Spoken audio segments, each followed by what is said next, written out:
Hello, everyone, and welcome back to the Quick Pitch Podcast. I'm your host, Osfaningaming. Bit of a different episode today. I missed a couple days because I've been busy with other stuff that I needed to take care of in my life. So instead of trying to catch up on everything, because this would be about a 50-minute episode, we're just going to rant.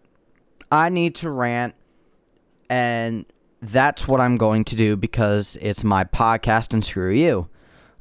Just kidding, I love you all. Today we're going to be ranting about my favorite team, the Baltimore Orioles. This team makes me mad. This team makes me really, really mad. And I think this will make for an entertaining episode. And at the end of the day, that's what I'm supposed to do. Entertain. So, we're going to do that. Before I do that, let me tell you where you can find me. You can find me on Anchor.fm, which is the sponsor of today's episode. You can find me on Google Podcasts, Spotify. I believe you can find me on Breaker. Yeah, you can. You can find me on Anchor, Breaker, Google Podcasts, Pocket Casts, Radio Public, Spotify. Everywhere you get your podcasts, you can find me. And of course, follow me on Twitter, Quick Pitch Pod C1. All right, let's get into this because, I mean, this team has been a thorn in my side for the past week and a half, and it really stems from our bullpen. Our bullpen at the beginning of the season had a 3 ERA flat, 5th in the entire major leagues. As of 5/25/2021, our bullpen has a 6.73 collective ERA. That is just, it's not as bad as the Phillies bullpen was last year, but it's bad enough to be comparable to that. And that's saying something because the Phillies bullpen was awful in 2020. This year, it's better, but it's still not good. But the Orioles, I want to look up the Phillies bullpen stats now that I'm looking at this, now that I'm thinking about this rather, because I would not be surprised if their bullpen ERA was lower. Let's test that theory real quick on Baseball Reference. God, I can't spell. Did I spell it? There we go. All right. If we go to 2021 Philadelphia Phillies and we go down to team pitching, their main bullpen, Hector Neris has a 2.18, Sam Coonrod has a 1.8, Connor Brogdon has a 5, Brenton Kitzler has an 8.22, and Jose Alvarado has a 3.6. So, it's still not great, but it's better than ours, and I have the stats to back that up. Our main bullpen, Cesar Valdez, Adam Plutko, Tanner Scott, Paul Fry, Sean Armstrong. Those are our main guys in the bullpen. Cesar Valdez has a 3.93.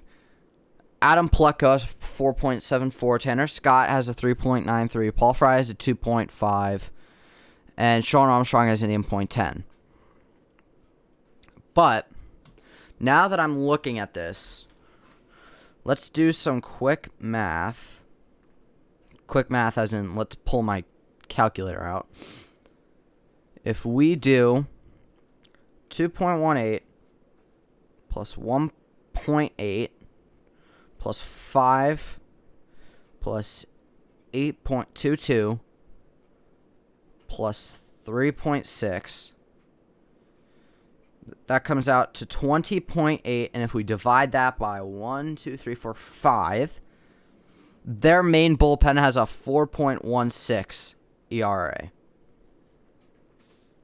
If we go to the Orioles bullpen, our main guys, 3.93 plus 4.74 plus 3.93 plus 2.5 plus 8.1 divided by 5 is a 4.64. So our bullpen as a whole is worse than the Philadelphia Phillies. Now, granted, their bullpen, like I said, improved since last year.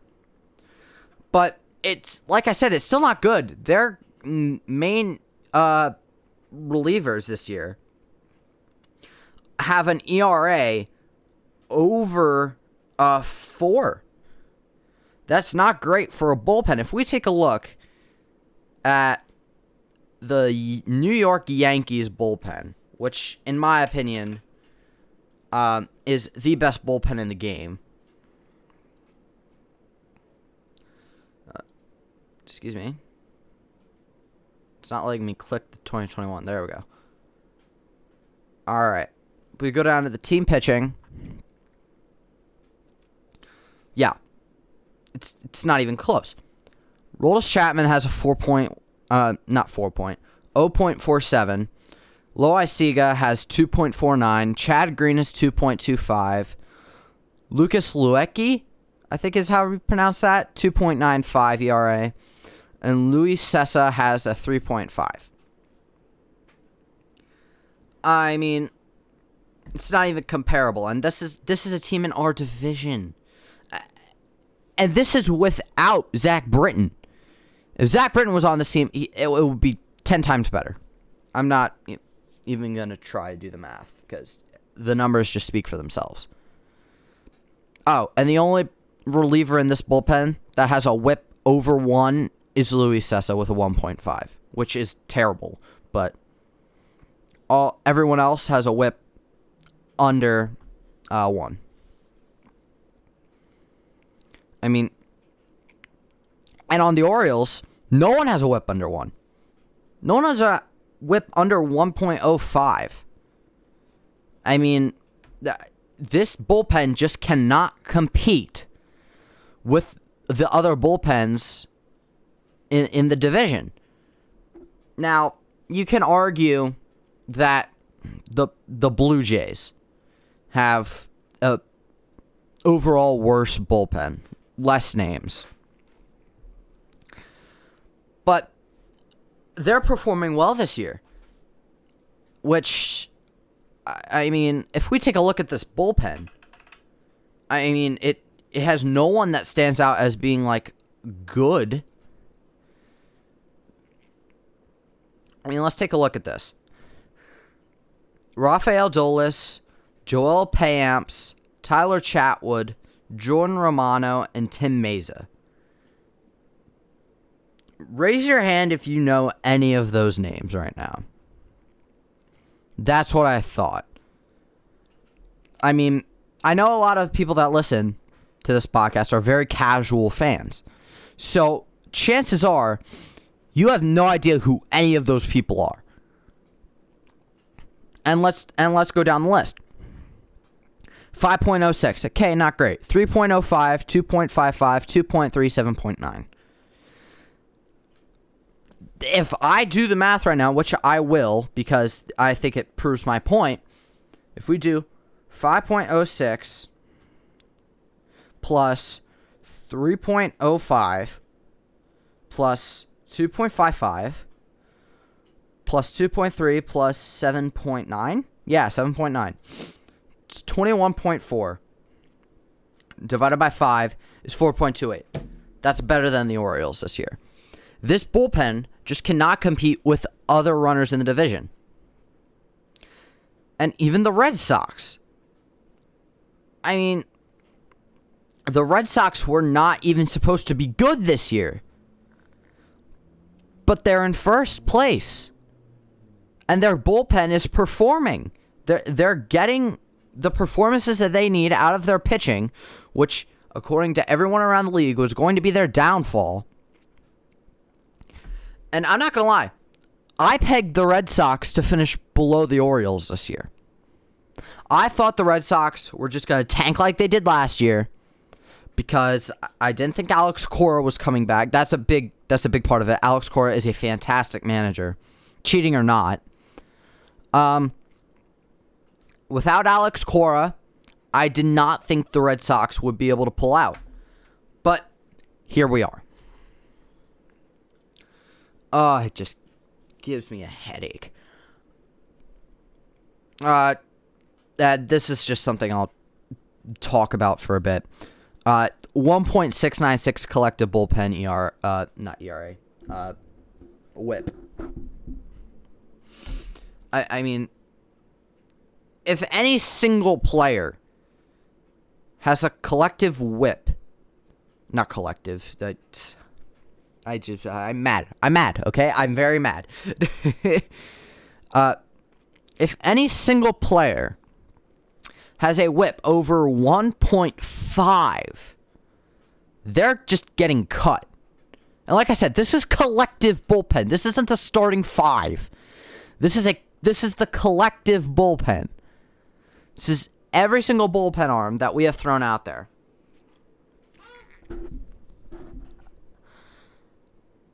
It gives me a headache. It really does. That a pitching staff can be this horrible. I don't understand. I don't know who to blame for it either. The easy solution is the pitching coach. But I'm not going to lie. I don't even know who the pitching coach is. So, Hyde probably has very little to do with it. And this offense just cannot keep up. It really can't. And my next point here kind of ties in to the whole bullpen situation. I mean, we choke leads religiously, apparently. I mean, 5-19, which was about a week ago, we choked a 6-0 lead to the Rays in, like, the 7th. How do you do that? The Rays got rid of so many players this year. And it's not so many. It's mainly in their starting pitching. But we did not face any of their good starting pitchers this year. Or that series. And we choked 6-0. Because of who? The bullpen. I think that's where the bullpen really started to take a turn for the worse, too. That Rays series. They just started tanking. I mean, I knew they wouldn't be able to keep that up for the whole season. Like, 5th in ERA in the league. But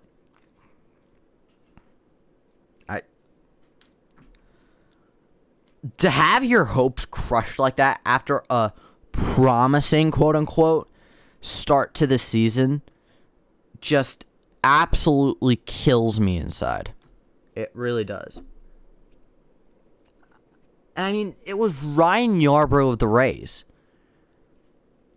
He's been known to be a control freak.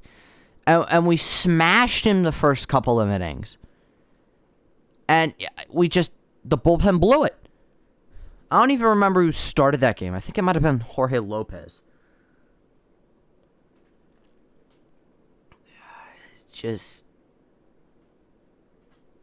I'm not kidding when I say it gives me a headache. All right, what else we got? 5-22, which was 3 days ago. We choked a 5-0 lead to the Nationals. It's just keep in mind, a much worse team than the Rays. The Rays, it kind of makes sense. The Rays are a good baseball team. But the Nationals are not good. And to be fair, neither are we. We are not a good baseball team. But we had much higher expectations than this. I mean, what's our record? 19-25, I think, after last night. We lost to the Twins. Which, I didn't watch that game, so I can't really make a comment on it. It's just insane. 5:22, like I said, choked a 5-0 lead to the Nats, and I think it was the 5th inning or 6th inning. So, again, around where the bullpen would come out. And just 2 days ago, we choked a 4-0 lead to the Nationals again. So, yippee. We literally just... Our offense cannot keep up. It's not like the Red Sox, where it wouldn't really matter if they had a bad bullpen, because their offense would be able to keep up, more or less. Our offense is not good enough to be in that situation. Like, our lineup last night, you had Cedric Mullins, Freddie Galvis, we had Austin Hayes, Michael Franco, who's just, oh my God, he needs to get out of the sport, really. Stevie Wilkerson, Chance Cisco, who we'll be talking about today. God, he cannot catch for this team anymore, ever, again, in the history of anything. Who else do we have in this stupid lineup? Pat Valaika. Pat Valaika is just way overmatched as a hitter. I don't even know. I think Ryan Mountcastle, which he'll play well. Then you have Trey Mancini, who's an absolute beast. But he's about all we got going for this team right now. Our starting pitching started out well. John Means is an absolute godsend. He's insane. I hope we never get rid of him. Matt Harvey had a decent start to the season. He has a 6 ERA now. Jorge Lopez has a high ERA. This offense is the best thing about our team, and that's what scares me. Is what I'm trying to go for here. Our offense is the best part of this team, and not only one is it carried by Trey Mancini, who's probably a top 10 first baseman in the game now.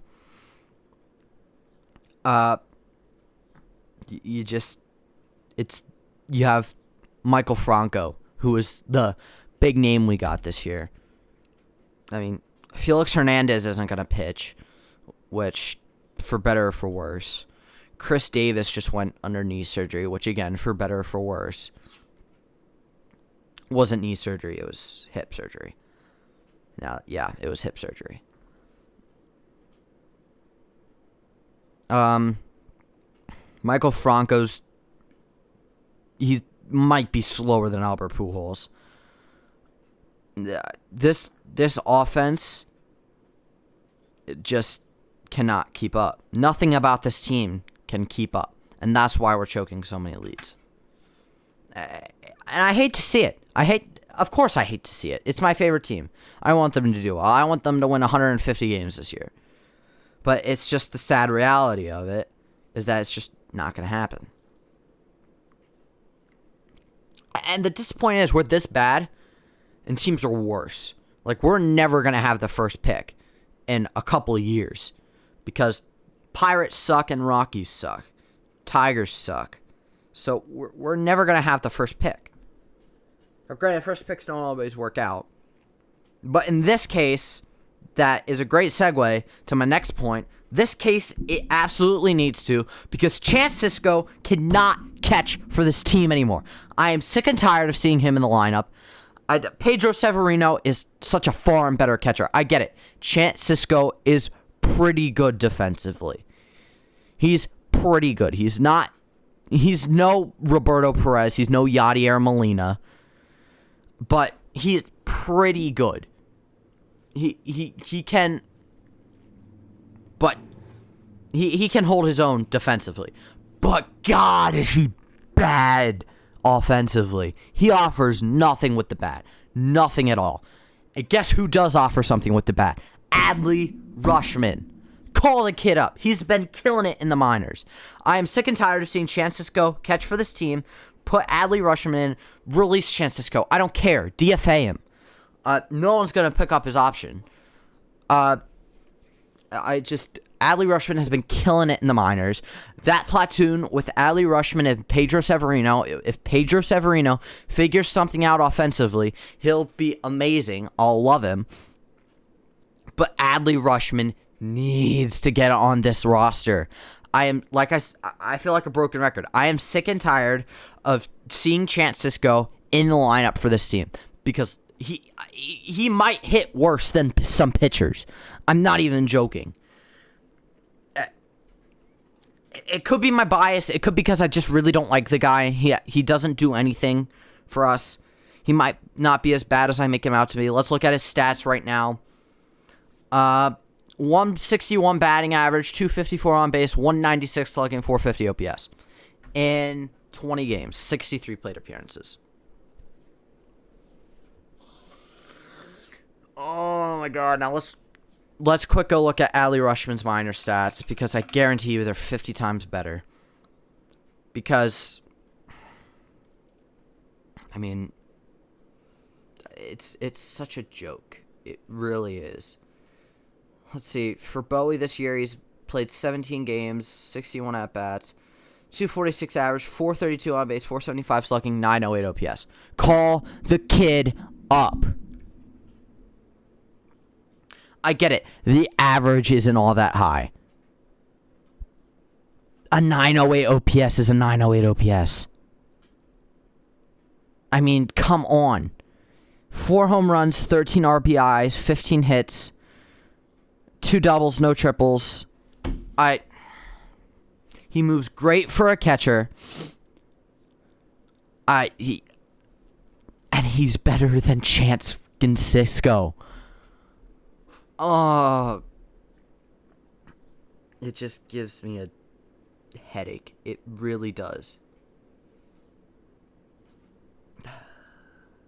Now, the chances of him doing what he did in Oregon State are low. He's not going to be hitting 400.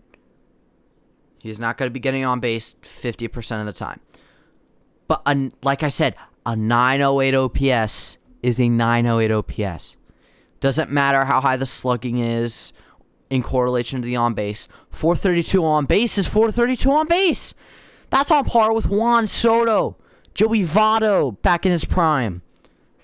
It just doesn't make any sense to have a 254 on base guy in the lineup almost every day, at least during day games or night games, and there's a day game next, instead of a guy who literally almost gets on base 50% of the time. I mean, that's what we need. We need offense. Well, we need everything. But offense is one of our struggles. It's not one of our main struggles. We still have Trey Mancini, Anthony Santander. But Chance Sisco cannot squat behind the plate anymore. I don't want to see it. I just don't. Oh my god, You really do have to be half of a psychopath to do a podcast or be a YouTuber, because it's literally just talking to yourself for hours straight. And I mean, let's see if there are any defense stats. Through the minors, this year he has a 1,000 fielding percentage. Let's see what Chance Sisco's is. I guarantee it's not going to be any. It's obviously not going to be any better. It's this year he has it 992, which isn't bad by any means, of course, but it's 1,000 is better than 992. So he's better defensively. I don't feel like going to find the DRS and UZR stats.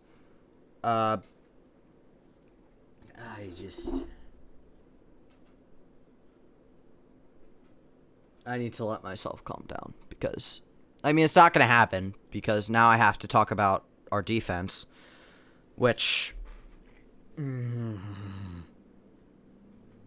it's just, There is not a single part of this team that doesn't have a flaw. And that's our main issue. Like, Freddie Galvis, he's fine. I think he has the best fielding percentage of all time. Which, fine. He hasn't been in the league for terribly long, so that's probably not going to hold up. Ryan Mountcastle stinks in the outfield, which unfortunately is where he's going to play because Trey Mancini's at first, who's a pretty fine defensive first baseman, I'd say. I'd love to see Ramon Urias play more second because he's good defensively. I like him at second. DJ Stewart in the outfield cannot happen under no circumstances. He needs to be a DH, and I think that's what they used him as last night. It's just we've been playing National League teams, so if we wanted him in the lineup, he was going to have to play the outfield. Santander's good defensively. Cedric Mullins is insane defensively. Austin Hayes is pretty good defensively.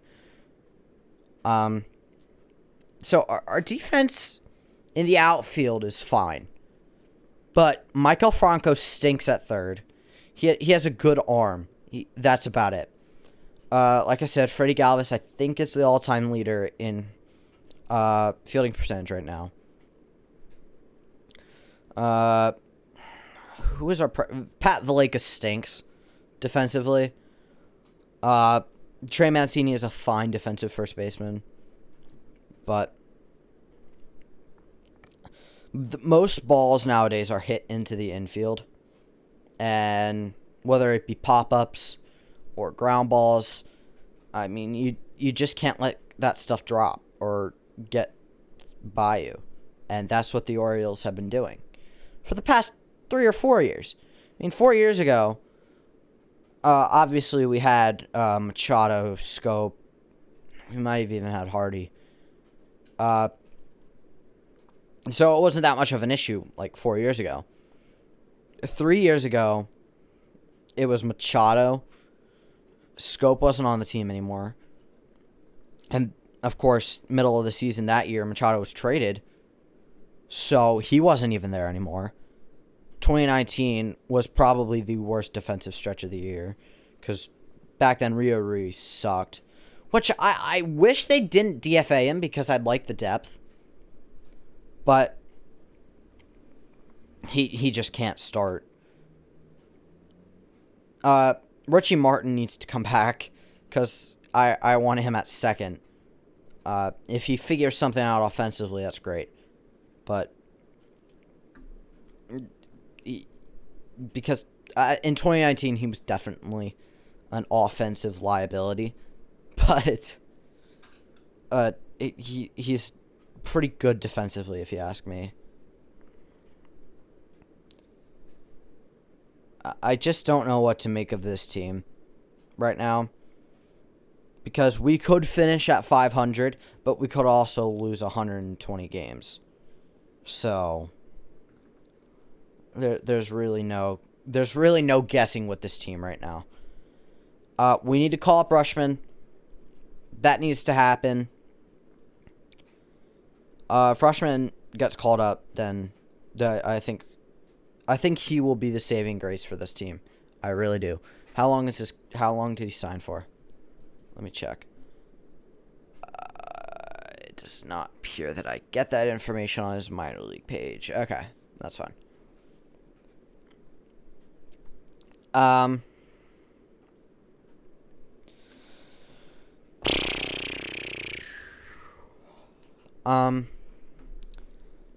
This team stinks. We're playing terrible baseball right now. I've definitely been watching and being more attentive to Padres baseball because... just before you call me a bandwagon in the comments section, if you're watching this on YouTube, I'm not a bandwagon. I followed the Padres when Machado signed. So don't even try to call me a bandwagon. Because when Machado signed, they finished in last. So you really can't call me a bandwagon, dude. I stuck with that team through everything. Just like I'm sticking with the Orioles. I don't know why I'm sticking with the Orioles. It's more of a family tradition thing, I guess. Because everyone in the family is an Orioles fan. And I'm not going to break that. I will suffer with this team until they are good. It's... I mean, I don't want to. I don't want to have to watch this team every day. I don't want to have to suffer. But I can't just quit. This team is going to be good eventually. Our farm system is good. So and I want to see this team turn into that. Anyway, thank you guys for listening. I ranted. It was probably pretty funny. So if you want more rants, like this video on YouTube. Run these plays up on Spotify, Breaker, Anchor, Google Podcasts, Pocket Casts, everywhere you get your podcasts. Means the world to me that you're listening. I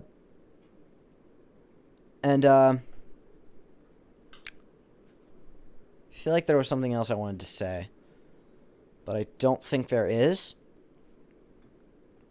So, I will see you guys in the next episode. Bye.